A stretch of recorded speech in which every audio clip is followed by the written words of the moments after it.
Hello. All right. Hi, everyone. My name is Brandon Pan. I'm the ASB Vice President, and my pronouns are he, him, his.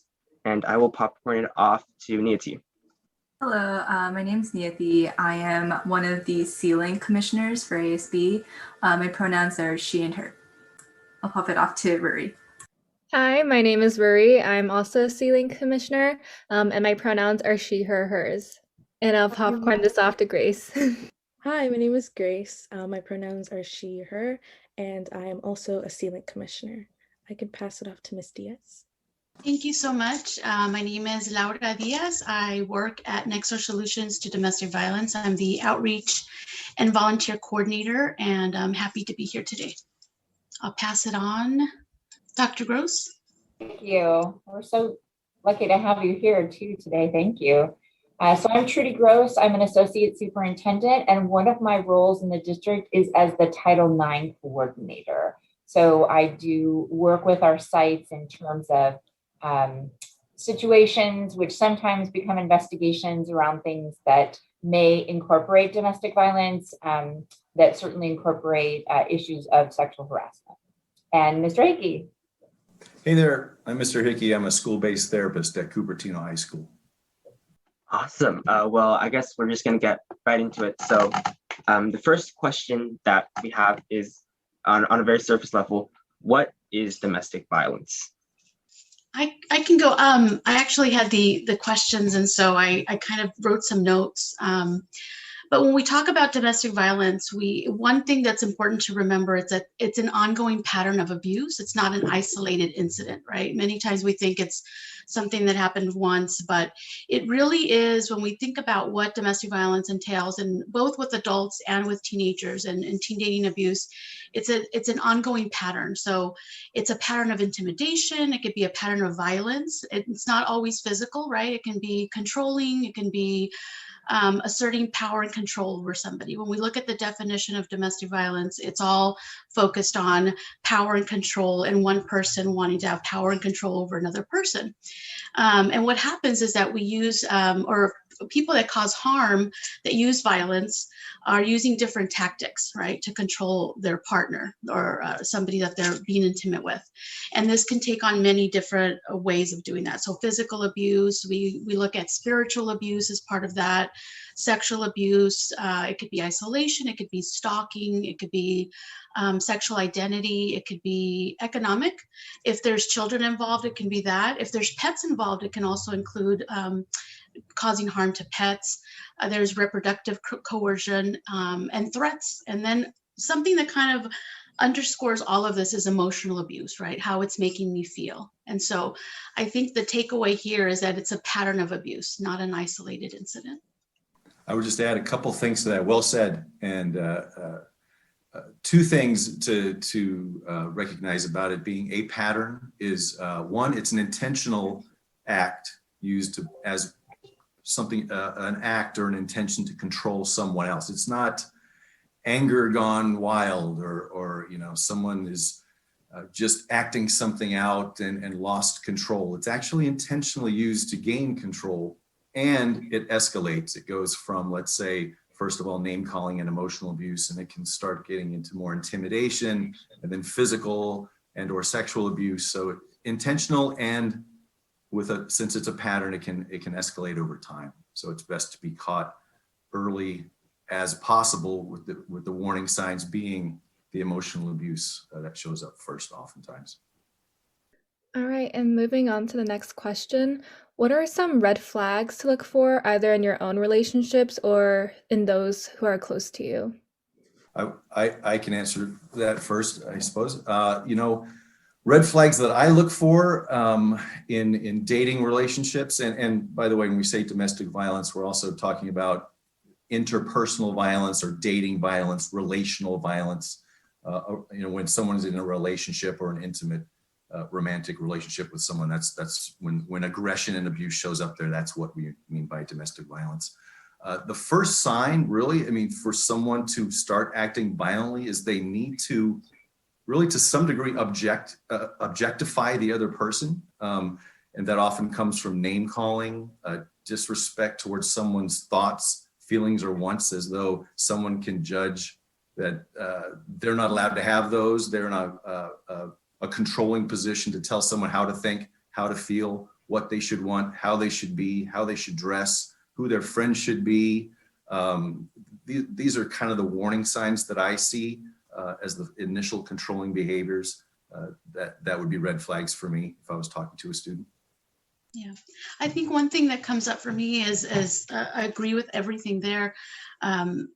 The other thing is there's tends to be a lot of isolation, and we think sometimes isolation is keeping somebody in a room or keeping them from doing something, but isolation can take on many ways of what we do, like not talking to your friends, right? Not letting you have your own likes and interests. Now all the likes and interests need to be something that I like to enjoy, and everything revolves around me. Another thing is the use of jealousy, right? The use of jealousy to justify a behavior, right? Oh, I love you so much, I need to know all the passwords to your social media, just because I just want to make sure that you're safe. There's a lot of technology abuse that's happening, and I kind of see that as when I speak to young folks, that's a sign for me, right? Does your partner have access to your email, to your Facebook?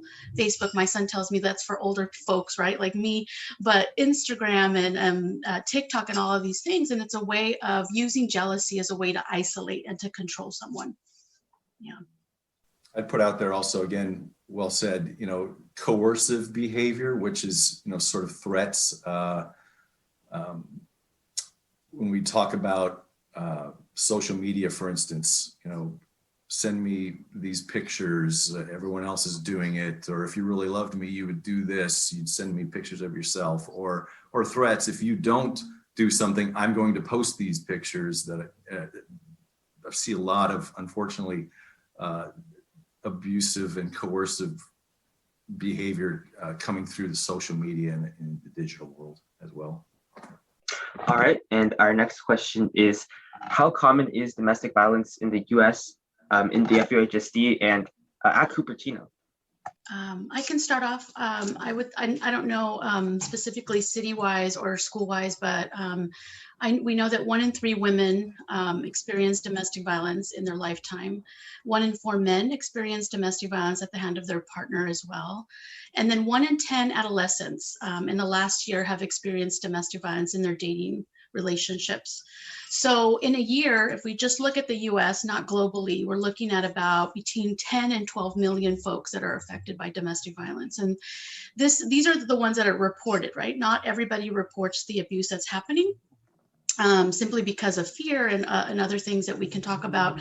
But there's a lot of underreported in some communities, right? Because of fear of police or fear of immigration system or the system, the social justice, criminal justice system getting involved. And so, but that's pretty high, right? If you look at the population in your school and you say 1 in 10 adolescents at my let's say at a high school, one high school, that's a huge number of people that are affected.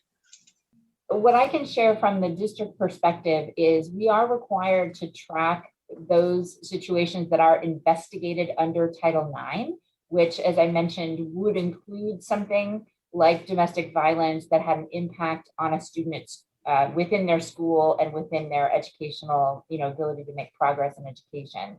So we began tracking in the 17-18 school year. So in 17-18, we had 13 investigations district-wide, 14 the following school year. And in both of those years, 3 investigations occurred at Cupertino. The most likely with the shift in the pandemic, last year there were only 3 investigations, and this year there's only been 1, and neither of those involved Cupertino. In my experience with these situations, the great majority of them are related to a dating relationship. So whether it is what we might actually term domestic violence, which most of them probably wouldn't reach that threshold, but could involve other types of harassment, but it could also be something like what would be in legal terms considered a sexual assault. So, so that's the type of thing that that we are supporting. And I do consult on a regular basis with the school sites because oftentimes there are, as you said before, the signs there are things that might be feeling inappropriate in a relationship that aren't reaching the level of harassment yet, but people are either reporting that they're seeing that happen, or individuals are reporting saying, this doesn't seem right to me. And so we're addressing that at the school site, with supports, and individuals like Mr. Hickey are often involved in that type of support and counseling, so that we can address things before they become something like a more involved incident. Some of that stuff was exactly what I was going to put out there, so I'm good with that. And speaking of how common domestic violence is, who is most impacted by domestic violence? So I think I can start this one.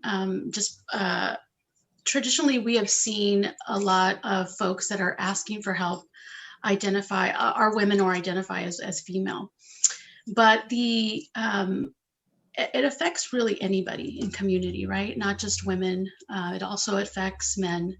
It also affects children. It also affects our community. And so when we ask the question, who's impacted by this violence?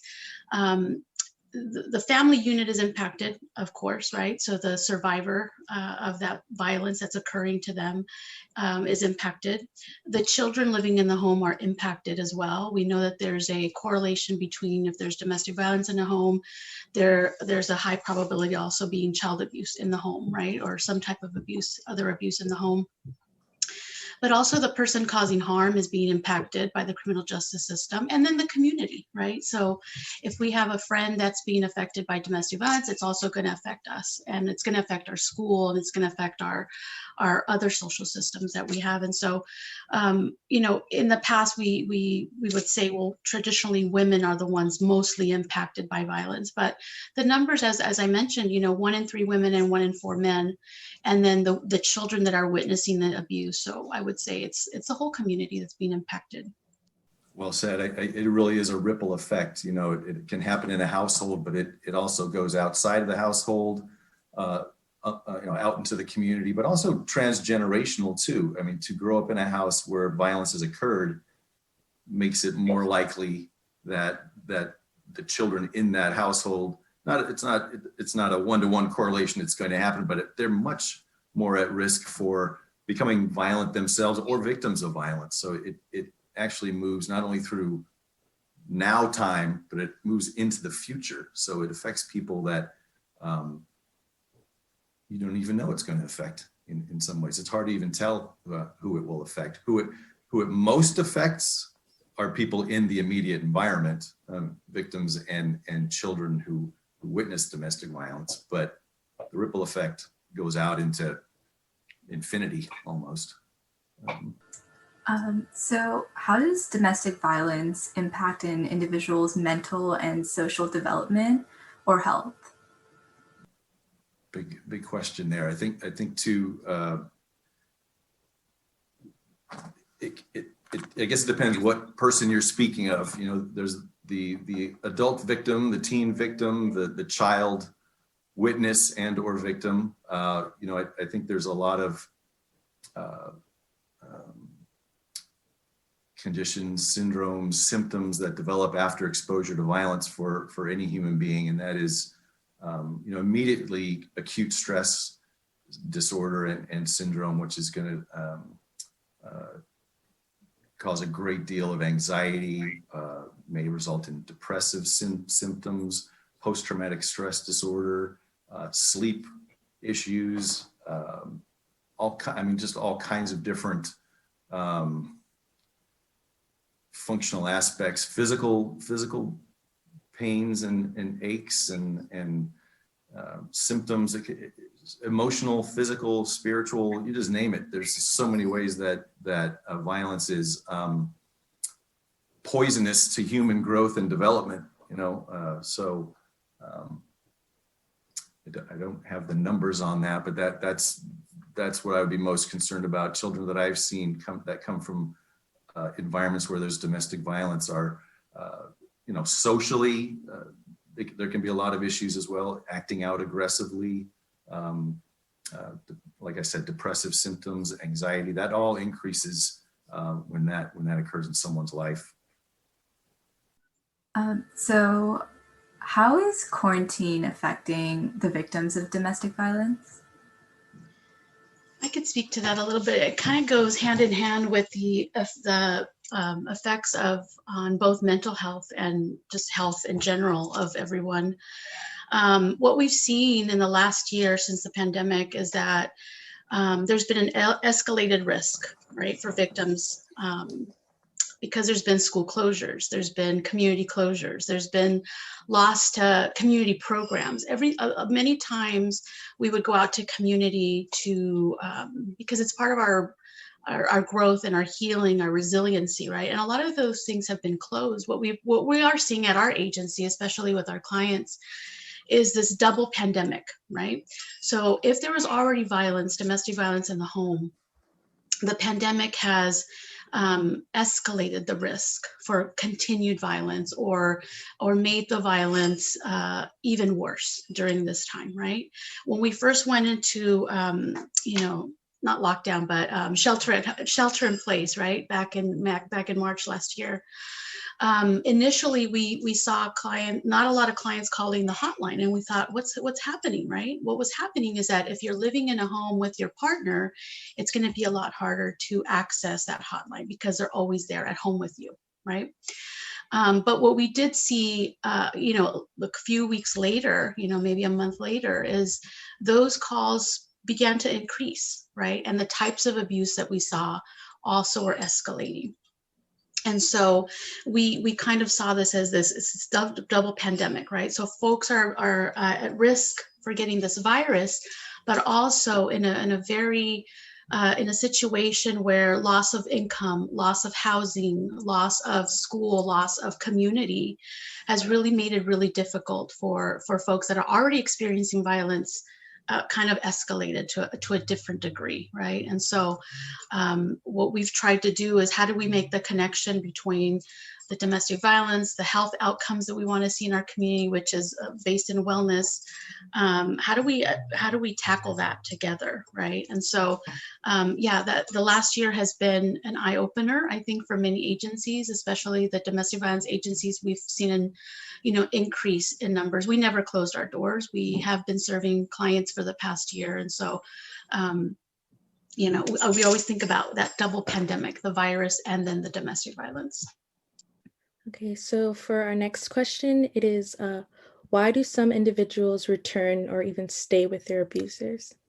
So that's a hard question. I hate to just take over this part, but this is a hard question. And I saw in your notes, is this appropriate to ask? Is this a good question? Yes. Why do people stay in these relationships, right? Many times we ask that question. Some of the other questions we should be asking is why people abuse, right? Why are people using violence to get what they want in a relationship? But one of the biggest I've been working in this field for about 25 years, and what I have heard consistently from folks and community members I've worked with is the reason people stay is for fear. One of the biggest reasons people stay is out of fear. If somebody is, many times, again, we talk about the pattern. It doesn't start off many times with something physical. It starts off with something emotional, psychological abuse, right? And so what happens is that you start believing this person, perhaps telling you that you're never going to find anybody else, or you're not worth anything without that person. So all of these things are internalized. And so, or this person may be threatening to do something to me or a family member, right? So there's this fear of leaving this person because of threats. We also see in a lot of our adult clients, the reason that they don't leave perhaps is because there's no housing, right? We know that housing is extremely, affordable housing is extremely difficult to get here in this valley, especially in San Jose area. And so the fear of the unknown, right? So a lot of survivors are having to choose between staying in a relationship where there is abuse, where they know that there is a pattern of abuse, something's going to happen, or perhaps being without a home, right? And that's such a difficult decision to have to make in that moment. And it's never because, well, we've heard these things, in community, they like it, they must not mind it, or they're used to it, or they asked for it, right? Those are all myths, right? The reason folks stay there's so many reasons, right? But one of the ones that I've heard is fear, right? There's also fear of, for a lot of our folks that are immigrants, that are undocumented, fear of the police getting involved, right? Fear of being deported. Many survivors want to stay with their partner, but they want the abuse to stop, right? So how do you work with somebody that is in that space? And so a lot of fear going on there, right?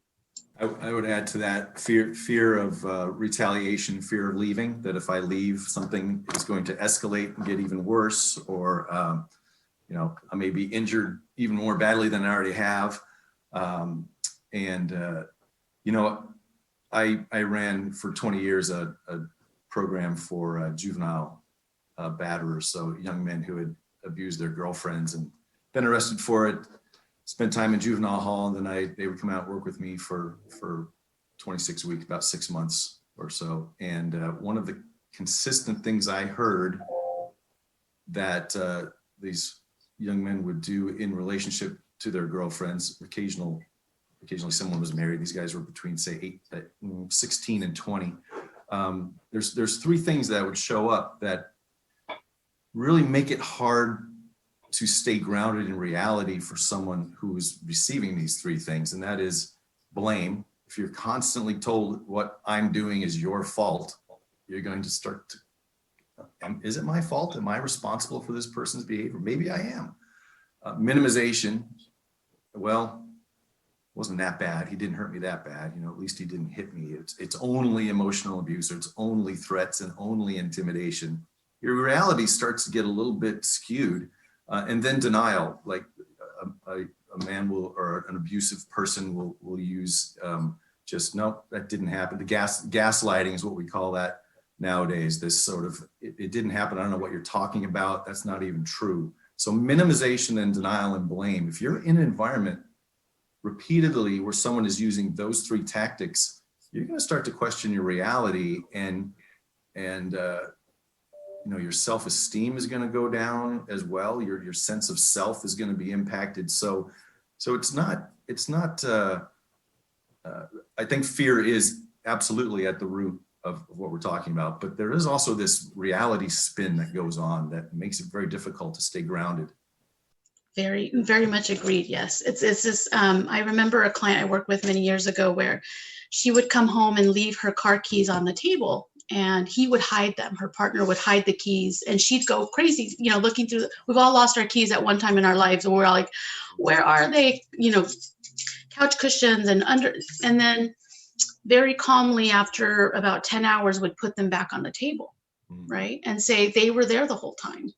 I think you're just losing your mind, right? And so using that as a basis, right? Remember last week you said I hurt you. I didn't hurt you. You're imagining things. See the keys and all. And so it's kind of this game, right? And so combined with the fear, it's difficult to escape that many times. We know that survivors that choose to leave their partner, many times it takes them 7 to 9 times leaving that person before they leave for good, because it's a process of leaving, of unlearning all of that, and getting support in community to do that, right?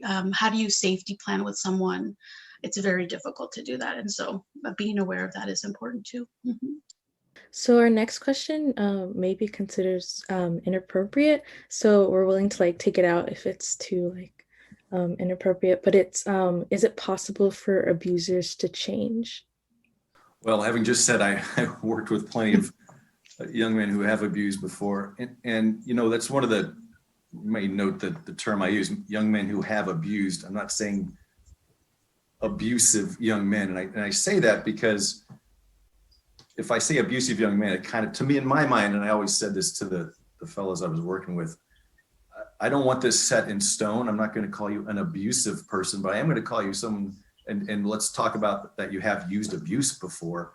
I think I worked with adult men and with adolescent guys. I think it's much, much easier for people to change when they're younger and just forming relationships and figuring out what relationships are and what's healthy and what's not. I found a much more flexible population when guys were younger and still open to figuring out how a relationship functions and open to kind of hearing about other ways of being a man. I think when we're older, when guys are older, it's harder for them to make changes. It's not impossible, but my experience is that I did that for 20 years. I'm not currently doing that work, but I have seen people change. And I've seen people act like they've changed and then they really didn't. It's really hard as a person in the clinical world of psychology. You know, it's hard to predict the future behavior of a human being. And it's also to some degree difficult to tell how authentic that human being is being in your presence, because something that looks like change might not really change. It might look like change in the room with me, but once they leave the room, maybe the change isn't really happening. So it's a very tricky question. I do think it is possible, but I think it's really hard to tell. You have to see over a long period of time whether someone has made authentic changes to their lives and really become accountable for their choices and not only what it's done to the victims, and that's super important, but why it's not okay for themselves and in their own lives. I agree, and I really appreciate the question. I know that in the notes it said, you know, is this an appropriate question? I think all questions are appropriate to ask because it's about bringing awareness to this topic, right? And I think that we haven't had a lot of these conversations. I know when I went to high school, we never talked about this. There was never a panel where folks came in to talk to us about relationships and healthy relationships and what those mean. So thank you for asking those questions that may seem hard, but that, you know, that this is how we bring awareness. And I also agree that yes, people can change, but you know, it has to be up to that individual if they want to change. And yes, it's hard to measure that. Many years ago, I did what we call in the county batterers intervention program. So folks that, you know, would get arrested, and I worked with adult men and women that got arrested for violence. And one of the things in the programs that the three things that we focus on is how do we build empathy, right? The empathy of, I have caused this harm to someone. How does that, you know, how would that feel to me? The effects of violence, you know, what is happening because I'm causing harm to somebody, what's happening to them. And then also learning new behaviors. It's about changing beliefs people have around violence, and those are very hard. I agree. I think working with younger folks is a lot easier because those beliefs are forming. We are forming those beliefs about myself, those beliefs about the world, those beliefs about relationships. Once you get to a certain age, it's like, these are my beliefs. This is how it's always worked for me.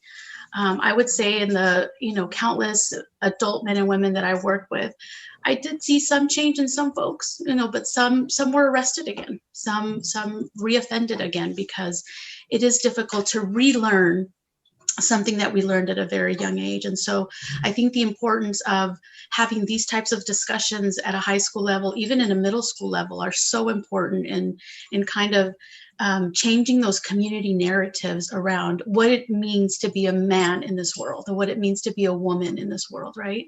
What are those definitions and who's defining those? What is it? How do we get out of those little gender boxes, right? So that we can, you know, have these beliefs around nonviolence as opposed to violence. So yeah, very difficult. But thank you for asking that question. Okay, our next question is, how should students respond to intimate partner violence when a close friend or loved one exhibits signs of abuse or controlling behavior? I'll go ahead and start this one from my perspective of incidences that which could involve domestic violence, harassment, that type of thing. A number of the times when something is reported, it is actually a friend that is reporting. And it's so wonderful to know that that is occurring. I think many times what occurs is that the individual that is the victim they may start disclosing to somebody what's happening. They don't feel comfortable going forward. There may be an exchange over a period of time, days, weeks, whatever it might be. And at a certain point, the friend, after having tried to coach their friend to say, this is a time when help is needed. We can go to, and naming, whatever people, if it's in the school, if it's someone like Mr. Hickey or an administrator or something like that. And then at a certain point, the friend will, I think, say to themselves, you know what, I need to help my friend. And right now, sometimes you have to prioritize the care you have for the individual with the worry of whether or not they're going to be angry with you. And if what you're really talking about is the safety of that person, then your care for them is shown by going to somebody and saying, what I'm hearing from my friend is not okay, and getting that type of support. And I'm always really proud of our students when they approach an adult to say, this is going on, and I think we need some help. I think my friend needs help. Very true. I say that over and over again and I see that quite a bit. Well said there, that it often does come from a friend. I'm worried about my friend. This is really hard. I know if I tell you, they could be very angry with me, and I'm breaking their trust and this sort of thing. And I just have to tell them, I really respect your courage in talking about what's going on. And I totally get that you're worried about it. I want to make sure what I heard in your question was more about if someone's perpetrating violence. Is that right? I want to make sure I get that end of things, if that's what you said.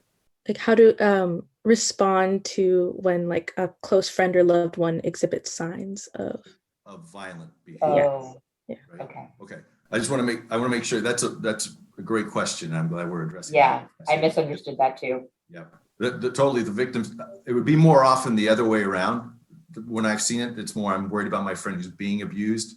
But man, if someone comes in and says, I'm worried about my friend who's using abusive behavior, that's really important. And, one of the more important things besides talking to an adult that they trust, number one, is a good idea. Whether that's me as a therapist in the high school, a teacher that they're connected to, their parent, somebody who's got sort of a larger experience in the world and may have some other ideas. But number one thing, telling that person what their behavior is not okay, and I'm really worried about what's going on. So what we call in counseling an I statement, I'm worried. When I see that happening, it really worries me for you, and especially for this other person whom you may be hurting. So letting them know it's not okay on one level, and then also that you're worried or that you're concerned about what you're seeing and you don't think it's going to go well if it keeps going, and we've got to do something about this. I want to be helpful in whatever way I can to having this stop, because it's really hard to see and witness, and I don't think I can continue doing that. The message of it's not okay needs to be sent. And I will say, in the programs I used to run, one of the things, along with empathy, that we had described earlier, intervening when someone is being abusive is one of the very important things I would talk about with guys, because in a way, for guys to intervene, let's just assume the perpetrator is a guy for what we're talking about here. It may or may not be, but a young man intervening with another young man is often a very hard thing to do, because he's going to look like an unmanly, or don't tell me, I'm not going to tell my friend what to do. It's none of my business. Or who am I to say how he's supposed to behave? Or worst case scenario, that's just how it goes. He's being a guy. There's different ways that we write off the need to intervene, and I think it's super important, especially if it is a young man being abusive, to hear from other young men that that's not okay is really important. Not just, oh, it's a women's issue, or just girls, or this and that. It's really important for a guy to hear from another guy that it's not okay. Agreed. Yeah. We have a along those lines, we have a program that we just recently implemented at our agency, working with 11 high schools here in San Jose.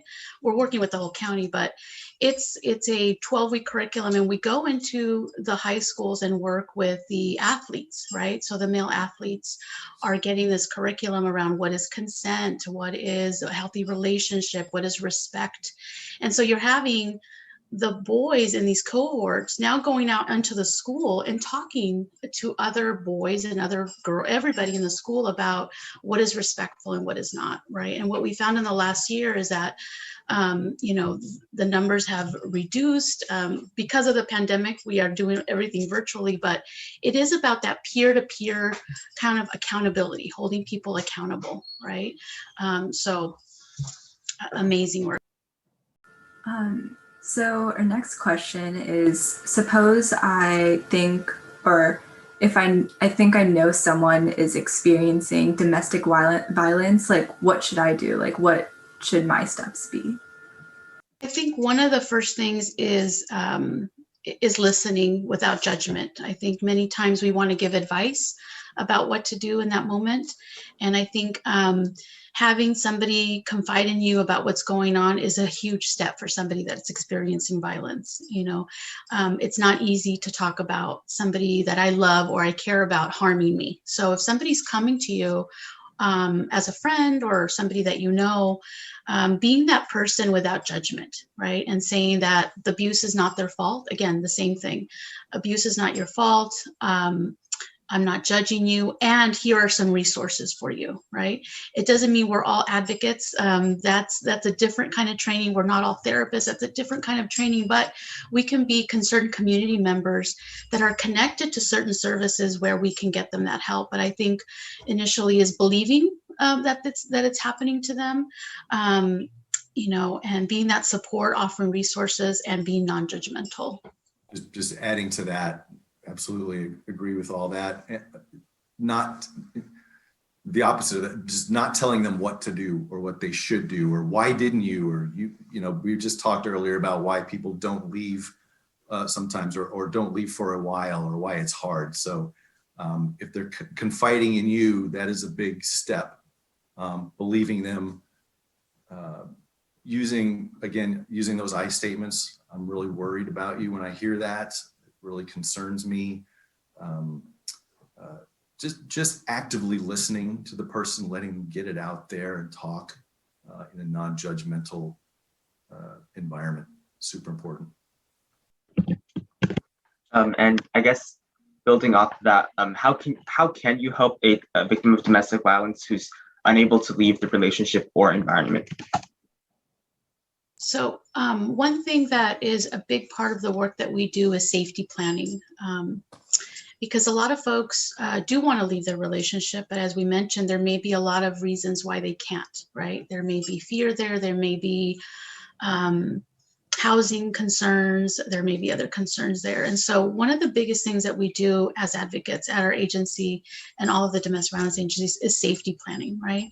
So for us, if somebody's not able to leave that relationship, how can they be as safe as possible in that relationship? Which is very difficult to get your head around sometimes, because folks are coming many times to our agency saying, I can't, or I don't want to leave my relationship or the environment that I am in, but how do I keep safer? What are things that I can do, right? And so an advocate would sit with them, and it's really a long process of sitting with them and doing a safety plan, right? Do you have access to a safe place to go? Do you have phone numbers? Do you have resource numbers that you can call? Again, the same thing, the I statements, the I'm concerned for you. The person is going to leave that relationship when they're ready to leave that relationship, right? It's going to be, as an advocate, we are there to see or to kind of highlight their strengths in that moment. You came to talk to me, and that takes a lot of courage. You're a strong person. What can I help you with in this moment? But I think that the safety planning, connecting them to an agency that's going to be able to work with them on safety planning is super important, especially if they can't leave the situation for whatever reason. Yeah, all I would add to that is it occurs to me absolutely a safety plan if they can't leave, and what are their options? How do they, is there a friend they can stay with? Where can they get shelter? What are their first steps and resources? I also want to make sure if someone said I can't leave, I would just make sure I explored what do you mean by that? What's happening that you can't, and really explore that to see if maybe because someone in an abusive world can have their reality so fogged over by what they've dealt with for a while. I just want to make sure I explore maybe there are some ways that you can get out of there if you are ready that you don't know about or haven't considered. So I want to explore that a bit too. Okay, our next question is, what's the process of figuring out and what actions are taken when a child is found to be a victim of domestic violence? Well, I could say that if in my office, if a student comes in and lets me know that they are being abused physically or sexually, that is definitely a mandated report for me.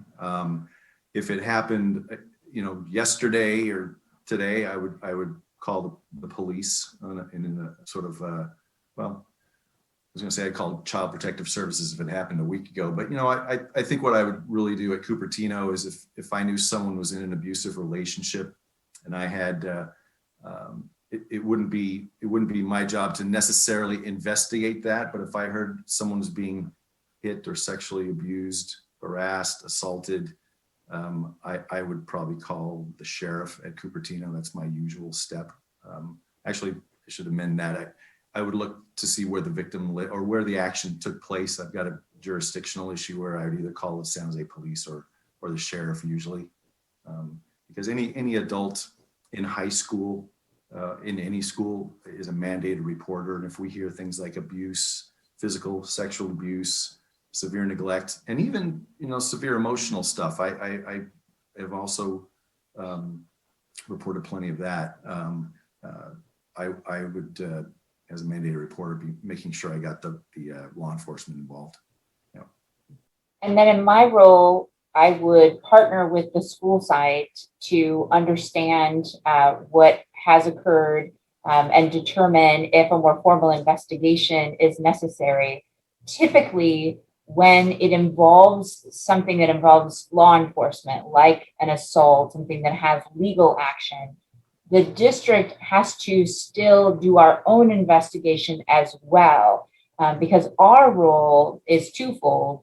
One, we have to ensure that all of our students are safe at school.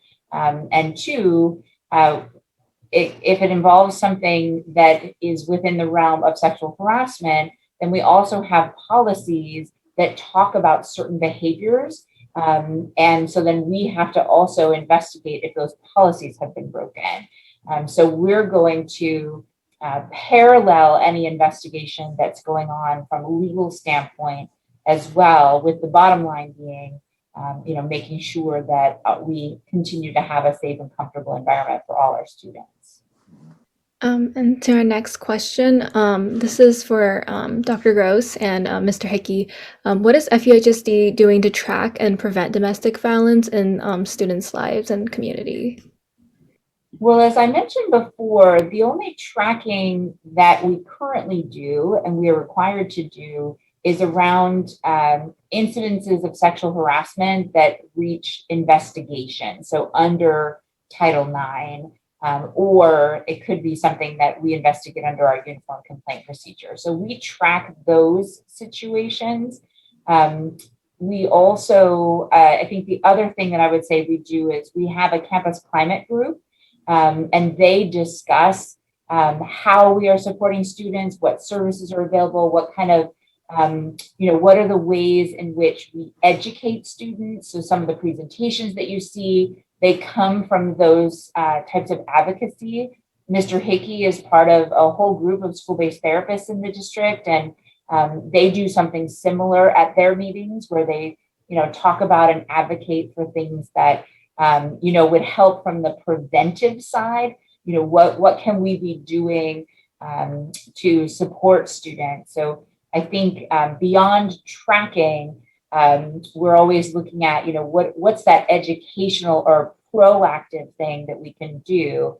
For instance, right now with the ability of offering advisories on a regular basis, you all have experienced a variety of topics, which have included things more on the social emotional side, sexual harassment, Title IX, et cetera. I would also add, as someone who's worked in the world of, domestic and interpersonal violence for a good 20 years or so, not only is tracking important, but working together with other people. So when that issue comes up in my office, I don't want to just be isolated with that issue and keep it to myself. I'll consult. It's one of the great things about being a therapist and working in an institution or a high school environment. I can consult with the principal, assistant principals, other therapists. I consult a lot. One of the things you definitely do not want to do in the world of interpersonal violence is become isolated in it and just kind of soak it up yourself, because it's a heavy issue. And I'm just really happy that I'm in an environment where I have great colleagues I can talk to about this. And by way of tracking, we just don't keep it in our office. We're constantly consulting and talking and coordinating responses. So that's super important. So our next question is, what are some resources available to victims of domestic violence? I can talk a little bit about that. In Santa Clara County, there are 5 domestic violence agencies. Next Door is the oldest. We've been around for 50 years, so we're celebrating our 50th year this year. And then the other 4 agencies serve the county as well. We have AKI, Asian Americans for Community Involvement. We have Community Solutions, which is in South County in the Gilroy area. We have Maitri also here in San Jose. And the YWCA also has a rape crisis center and a domestic violence program. There's also a new online platform. It's called Safe Chat, and I can put the information in the chat. And this is a chatting platform. If people aren't able to call a hotline, or they are living with the person, or they don't feel comfortable talking to an advocate, this is a confidential chat line where you can chat with an advocate just anonymously if you wanted to just ask questions about what's going on with you, or if a friend came to you and said, this is what's going on, you can get some help from an advocate live. And so I'll add that to the chat. And those are the main agencies. I know that there's other programs, community centers that may have we have connections with that refer folks to us as far as like counseling and therapy sessions and legal services. But if somebody is experiencing domestic violence, then connecting them to one of these agencies would be the first step, because then that advocate would be able to partner, with that survivor and really kind of offer them all the options that they have in the county as far as what is needed at that time for that person. And for our last question, what are ways to get support from the district and the school about domestic violence?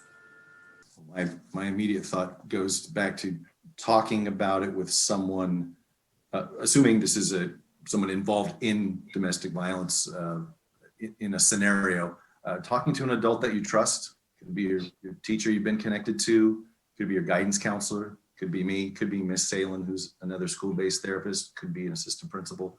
I just think, again, violence will continue until it's witnessed and talked about and brought out of the dark into the light. So talking about it, not holding on to what's going on. And I know there's different challenges, to talking about things, shame, fear. There's different reasons people don't talk about any variety of things, violence included. But ultimately, nothing changes until it's really talked about and looked at. So talk about it to somebody, whether it's your friend or an adult, to get it out there. I will add, from the standpoint of what would be considered sexual harassment or Title IX, that we have really added a lot of resources to the district website. And now we have a link from the student portal into the district. So if a student is searching on the school website and they type in sexual harassment or Title IX, it will give them the student portal. There's a link there. It'll go to all the information in the district. That suggestion came from a student, which was excellent. And I will also compliment Mr. Pan, because last year when we did this, one of the things that he suggested regarding the students understanding the Title IX and reporting and investigation process is that it would be very helpful to have frequently asked questions. So I started that, and starting that, I've had other students add to it. So we continue to update that document. And we wrote it from the standpoint of answering student questions, which include things like, what can happen to me if I report, or what does it mean if a police has to be involved, or, will this affect my education or my student records, or, so we tried to, will my parents be aware if I report something that's happening, or, many, many questions like that. So I think building on what Mr. Hickey said about talking, particularly in the last year or so, I've heard from quite a few students in regards to this topic of whether it's dating violence or domestic violence or sexual harassment, that students want us to be talking about it. They want us to have the information out there, that this is something that we need to be aware of. We need to have things available. And so I welcome students to keep informing us about the best ways to make resources and supports available to you, because I really credit students for helping me to better inform you, which is what we always strive to do. And I think for community is just bringing awareness of violence is the most important part of preventing it. So agreed, talking about it, what prevention education, what resources, this week, the DV week awareness that you're doing, this panel, these are very important steps in preventing violence from occurring in your communities, right? You need spaces and community to build resiliency, and this is what this is, right? When folks come together as individuals, yes, the work cannot be done. I've tried to get out of this work for 3 times over the last 25 years, and I get pulled back. And the reason I get pulled back is because I have a community of folks that help me. This work, you again, as Mr. Hickey said, you cannot do this by yourself. You cannot isolate. Just as a survivor can't isolate and figure it all out by themselves. As providers, as community, we also need to come together, and that's the only way we're going to prevent it. All right, that is it for our list of questions. It looks like we're hitting the end of our time too. But before we go, is there any last comments from our panelists? Well, I'll just echo what Mr. Hickey said about talking, and what I mentioned about, continuing to reach out on behalf of your friends, or to, inform adults of what is going to be the most helpful to you, because this is ever evolving, and hearing what can be of best support, and making sure that our students know that there are many, many, many people in the school communities that would provide support is of great importance. Thanks for putting this together and inviting me here for this. That's seems like a lot of work. All I had to do was show up. You guys put in all the work of organizing it. Well done. Yes, I agree. Very well done. I didn't feel the stress of having to put it on. I just showed up to talk. So thank you so much for offering the space. Very thankful to be here with all of you. Thank you. I think it's a testament to the students also for making sure that we incorporated a community resource, and we really appreciate you being here, Laura. Thank you so much. Laura, thanks a lot. Thank you. All right, I guess thank you to all the panelists for being here. Your advice and your words will hopefully be really, really helpful for students, whether that's right now or sometime in the future when they'll need your advice. So yeah, thank you. And I think that is the end of our panel discussion.